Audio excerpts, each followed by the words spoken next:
আজ পেট্রাপোল সীমান্ত অবরোধের ডাক দিয়েছে বিজেপি, যেখানে বিরোধী দলনেতা শুভেন্দু অধিকারী তিনি উপস্থিত থাকবেন উত্তর 24 পরগনার বিজেপি বিধায়করা। সরাসরি আপনাদের নিয়ে যাব, আমাদের প্রতিনিধি সমীরণ পাল আমাদের সঙ্গে রয়েছেন। সমীরণ, পেট্রাপোল সীমান্তের ছবিটা কি? কারণ এই সীমান্তে আজকে শুধুমাত্র যে বিজেপির কর্মসূচি রয়েছে এমনটা নয়, হিন্দু সন্ন্যাসীদের একটি সংগঠন তারাও কিন্তু আজকে কর্মসূচি করবেন।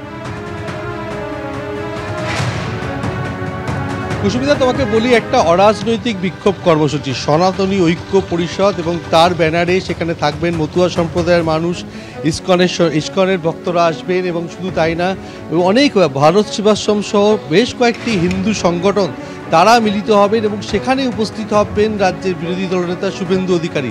শুধু শুভেন্দু অধিকারী নয়, বনগাঁ লোকসভার অন্তর্গত যে কটি বিজেপি বিধায়ক রয়েছেন তারা প্রত্যেকে উপস্থিত থাকবেন এবং আশপাশের কয়েকজন বিজেপি বিধায়ক উপস্থিত থাকবেন।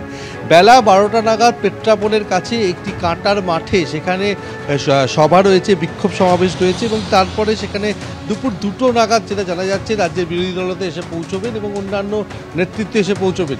সেখানে ভারত সেবাশ্রম সহ বেশ কিছু সনাতনী মানুষ এবং হিন্দু সম্প্রদায়ের সংগঠনের মানুষ তারা আসবেন, মতুয়া ভক্তরা আসবেন, এমনটাই আমরা জানতে পাচ্ছি।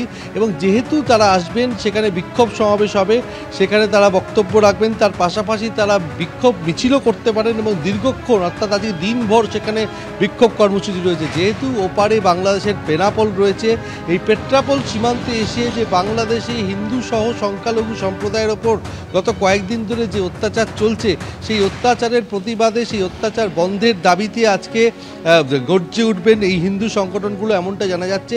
সম্পূর্ণ অরাজনৈতিক এই কর্মসূচি বলে জানিয়েছেন বনগাঁ উত্তরের বিজেপি বিধায়ক অশোক কীর্তনিয়া। তিনি গতকাল পরিদর্শনে এসেছিলেন, তিনি বলেছেন যে সব ধরনের রাজনৈতিক মতাদর্শের মানুষকে আহ্বান জানানো হচ্ছে। যেহেতু বাংলাদেশে হিন্দু সহ সংখ্যালঘু সম্প্রদায়ের উপর অত্যাচার চলছে, সেই অত্যাচার বন্ধের জন্যই আজকে বিক্ষোভ কর্মসূচি। বেলা 12টা নাগাদ কর্মসূচি শুরু হবে এবং যেটা জানা যাচ্ছে যে প্রচুর জমায়েত হবে, সেই কারণে পুলিশের পক্ষ থেকে জায়গায় জায়গায় পিকেটিংয়ের ব্যবস্থা করা হয়েছে এবং বনগাঁ পুলিশ জেলার শীর্ষ কর্তারা সকাল থেকেই বিভিন্ন জায়গায় উপস্থিত হয়েছেন এবং আশপাশের সমস্ত আধিকারিকদেরও ডেকে নেওয়া হয়েছে। এই ছবিটা তোমাকে যেটা বলছি, যেখানে আজকে বিক্ষোভ মঞ্চ তৈরি হয়েছে, তার পাশাপাশি গতকাল তুমি জানো যে পেট্রাপোল সীমান্তে যে পরিমাণে মানুষজন তারা বাংলাদেশে ফেরার জন্য চেষ্টা করছেন, আজকে ঠিক একই ভিড় রয়েছে আমরা জানতে পাচ্ছি। গতকাল প্রায় 5,500 মানুষ গেছেন এবং এসেছেন। অন্যান্য দিন যেটা 6 থেকে 6,500 হয়, সেটা 5,500 যেটা আমরা এলপিআই সূত্রে জানতে পাচ্ছি। অর্থাৎ দেশে ফেরার হিড়িক রয়েছে এবং মানুষজনের মধ্যে একটা আতঙ্ক রয়েছে, যদি সীমান্ত সিল হয়ে যায় তারা ফিরতে পারবেন না এবং সেই আতঙ্কে তারা ঘরে ফেরার জন্য লম্বা লাইনে দাঁড়িয়েছেন আজও। সমীরণ, ধন্যবাদ। আর এই প্রসঙ্গে আপনাদের শুনিয়ে দেব বিরোধী দলনেতা শুভেন্দু অধিকারী এবং উত্তর 24 পরগনার বিজেপি বিধায়ক স্বপন মজুমদারের কি বক্তব্য।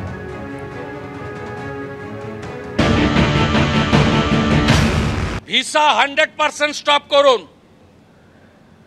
আমরা প্রয়োজন হলে একদিন অপেক্ষা করে ভিসা দপ্তরেও যাব, এখানে ভিসা সেন্টারে। স্টপ ভিসা দেওয়া বন্ধ করুন কমপ্লিটলি।